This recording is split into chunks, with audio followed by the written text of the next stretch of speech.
இது தொடர்பான கூடுதல் கருத்துக்களை பகிர்வதற்காக முன்னாள் அமைச்சர் திரு ஜெயக்குமார் நம்மோடு இணைப்பில் இருக்கிறார். அவரோடு பேசலாம். வணக்கம் சார். முதலமைச்சர் நிதி ஆயோக் கூட்டத்தில் பேசிய பிறகு பிரதமர் நரேந்திர மோடியையும் சந்தித்திருக்கிறார். உங்களுடைய பார்வை என்ன? வணக்கம்.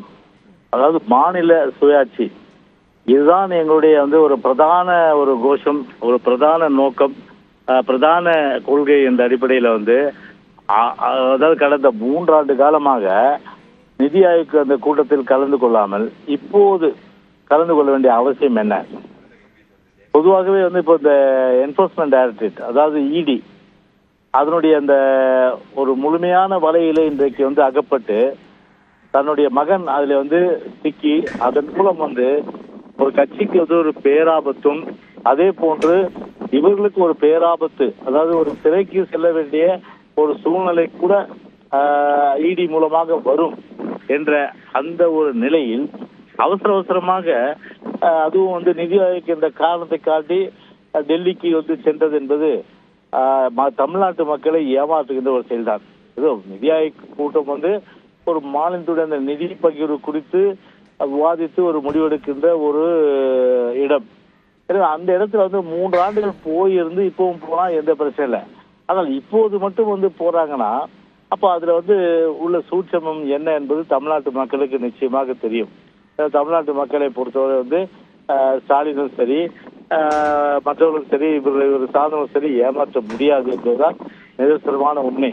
குறிப்பாக மத்திய அரசுக்கு, அதாவது ஒரு கருப்பு கொடி, அதே போன்று ஒரு கருப்பு குடையெல்லாம் ஏந்திட்டு இன்றைக்கு வெள்ளை கொடி பிடித்து வெண்கொடை, அதாவது வெள்ளுடை வேந்தரை பற்றி தமிழ்நாட்டினுடைய அந்த சிறப்பு. ஆனால் இவரை பொறுத்தவரை பார்த்தா இன்றைக்கு வெண்குடை வேந்தராக இன்றைக்கு காட்சியளித்து ஒரு டோட்டல் சரண்டர் என்ற அடிப்படையில் தான் இன்றைக்கு மத்திய அரசிடம் இன்றைக்கு சரண்டரா இருக்காரு. எனவே தொடர்ச்சியாக நான் கேட்கிற ஒரே கேள்வி, 17 வருஷம் மத்தியில் இருந்தாங்க. 17 வருஷம் மத்தியில் இருந்து அப்பவே ஒரு நிதி தன்னாட்சியை தமிழ்நாட்டில் மேம்படுத்த வேண்டும் என்ற அந்த ஒரு நோக்கத்தோட அப்போதே அரசியலமைப்பு சட்டத்தை எல்லாம் திருத்தி அதன் மூலம் இவ்வளவு வரி வருவாய் வந்தா இந்த மாநிலங்களுக்கு இவ்வளவு பிரிச்சு கொடுக்க வேண்டும் என்ற அந்த அரசியலமைப்பு சட்டத்திலேயே அந்த காலகட்டத்தில் சேர்த்திருந்தா பிரச்சனை இல்லை.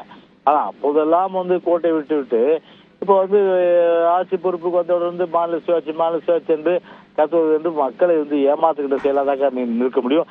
எனவே தமிழ்நாட்டுக்குரிய அந்த நிதி பெறுவதற்காக இவர் அதாவது பாரத பிரதமரை சந்தித்தாரா என்பது நிச்சயமாக ஒரு கேள்விக்குறியாகத்தான் இருக்கும்.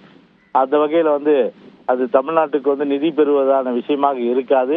எனவே டோட்டல் சரண்டர், அது ஒட்டுமொத்தமாக ஒரு மத்திய அரசு ஒரு அடிபடிந்து ஒரு மத்திய அரசுடைய ஒரு மத்திய அரசு சார்ந்த ஒரு கொத்தடிமையாக தான் இன்றைக்கு திமுகவும் சரி ஸ்டாலினும் இருக்கிறார் என்பதுதான் நிதர்சனமான உண்மை. இணைப்பில் கருத்துக்களை பகிர்ந்து கொண்டமைக்கு நன்றி திரு ஜெயக்குமார். நிதி ஆயோக் கூட்டம், அதில் முதலமைச்சர் முன்வைத்த கருத்து, அதனைத் தொடர்ந்து பிரதமர் நரேந்திர மோடியை முதலமைச்சர் மு க ஸ்டாலின் சந்தித்த அந்த நிகழ்வு, இது அனைத்துமே முக்கியமான ஒன்றாக பார்க்கப்படுகிறது. நிர்வாக ரீதியாக மட்டுமல்லாமல் அரசியல் ரீதியாக முக்கியத்துவம் வாய்ந்த சந்திப்பாக இந்த சந்திப்பு பார்க்கப்படுகிறது. இது சார்ந்த செய்திகளை நாம் பார்த்தோம். இனி மற்ற செய்திகளை தொடர்ந்து வழங்குகிறார் நெறியாளர் பாலவேல் சக்கரவர்த்தி. நன்றி அபிநயா.